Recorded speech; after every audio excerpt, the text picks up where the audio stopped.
ये मनाजिर हैं भारतीय रियासत उत्तर प्रदेश के, जहां हिंदू यात्रियों के जुलूस पर भारतीय पुलिस हेलीकॉप्टर से पत्तियां निछावर कर रही है।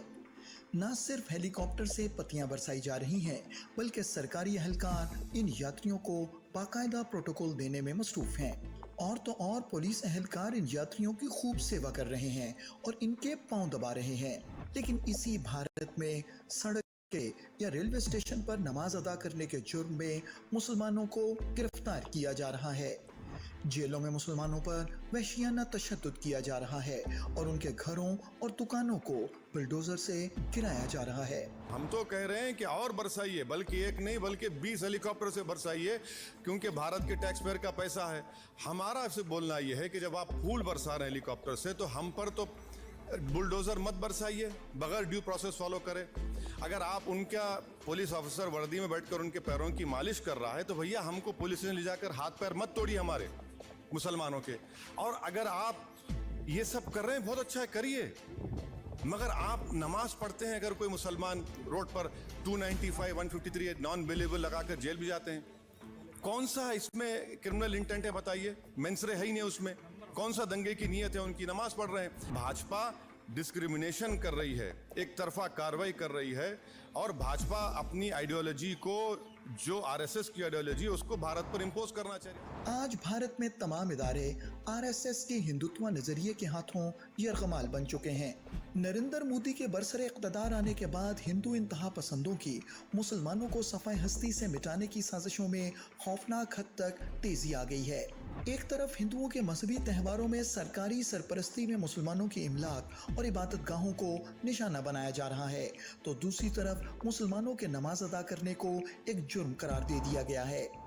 अब यह बात इस हद तक आगे बढ़ गई है कि अगर कोई स्टेशन पर किनारे नमाज पढ़ रहा है, तो उसे भी माना जाता है कि वह सार्वजनिक शांति भंग कर रहा है। यह जो सवाल हिंदुओं को खुद से करना चाहिए कि मुसलमान को नमाज पढ़ते देखकर उनके अंदर विद्वेष क्यों पैदा होता है। वे आरोप लगा रहे हैं ना कि नमाज पढ़ के वे विद्वेष पैदा करने की कोशिश कर रहे हैं। किसमें? वे तो अपना एक धार्मिक कार्य कर रहे हैं जिसमें वे किसी को शामिल नहीं कर रहे हैं, जिसमें कोई शोर शराबा नहीं कर रहे हैं, कोई हस्तक्षेप किसी चीज में नहीं कर रहे हैं। फिर उस नमाज को देखकर आपके मन में क्यों विद्वेष पैदा हो रहा है? तो आपको अपनी जांच करने की जरूरत है। लेकिन इन सारी बातों को अगर हम एक कड़ी में एक सिलसिले में जोड़ें, तो यह दिखलाई पड़ेगा कि यह बतलाया जा रहा है कि भारत में जो सार्वजनिक स्थल है वो मुख्य रूप से हिंदू स्थल है। इसलिए कांवड़ियों पर पुष्प वर्षा होगी, कांवड़ियों का पैर मैजिस्ट्रेट भी धोएगा, एक प्रशासनिक अधिकारी भी धोएगा, उस पर मलहम लिप भी लगाएगा, एक पुलिस वाला बोल बम का नारा लगाएगा, बाकी लोगों से नारा लगवाएगा, पुलिस कैंप लगाएगी कांवड़ियों के लिए। मुसलमान ऐसा कोई संरक्षण नहीं मांग रहे हैं आपसे, लेकिन आप ये कह रहे हैं कि वे मुसलमान की मुसलमानियत भारत की सार्वजनिक स्थलों पर दिखनी नहीं चाहिए। आरएसएस की दहशतगर्दाना कार्रवाइयों की तारीख गांधी के कत्ल से शुरू होती है। इसके बाद आरएसएस ने सिखों के कत्लेआम, बाबरी मस्जिद की शहादत, भारतीय सूबे गुजरात में मुसलमानों के कत्लेआम और दहशतगर्दी के सैकड़ों घिनौने वाकयात सरअंजाम दिए।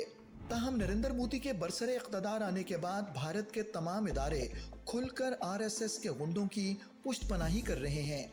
भारत में अक़लियतों, बिलखुसूस मुसलमानों की नस्ल कुशी की राह हमवार की जा चुकी है। किस लैवल के उत्ते आरएसएस दहशतगर्दी दियां कार्रवाइयां दे विच मुलवस है, वो जे असीं गांधी दे कतल तो गल शुरू करिए और हुण तक जो कुछ इन्होंने जो तो 2014 तो इन्हों के हाथ पोलिटिकल पावर आई है सीधे तौर पर, उस तो पहला आरएसएस का रोल 2002 दे विच गुजरात के वेले ये मोदी और दूजे आरएसएस का ही ये शो बॉय है, और नवंबर 84 पीरियड च भी आरएसएस का रोल सिख नस्ल कुशी च की रहा है, जिहड़ा खुद इस लैवल की दहशतगर्द जमात इन्हां दियां करतूतां वो भावें जो सामने आया साधवी प्रज्ञा, कर्नल प्रोत, Samjhauta express bombing, Malegaon bombing, Babri मसीत ढाण तो बाद जो अयोध्या दे विच, मुंबई दे विच और अज भारत भर दे विच हिंदुत्वी भीड़ां आरएसएस की लीडरशिप के थले करदियां ने। अब वक्त आ चुका है कि आलमी बरादरी हिंदुत्व दहशतगर्दी को रुकवाने के लिए अमली इक़दामात करे, वरना एक बड़ा इंसानी अलमिया जन्म ले सकता है।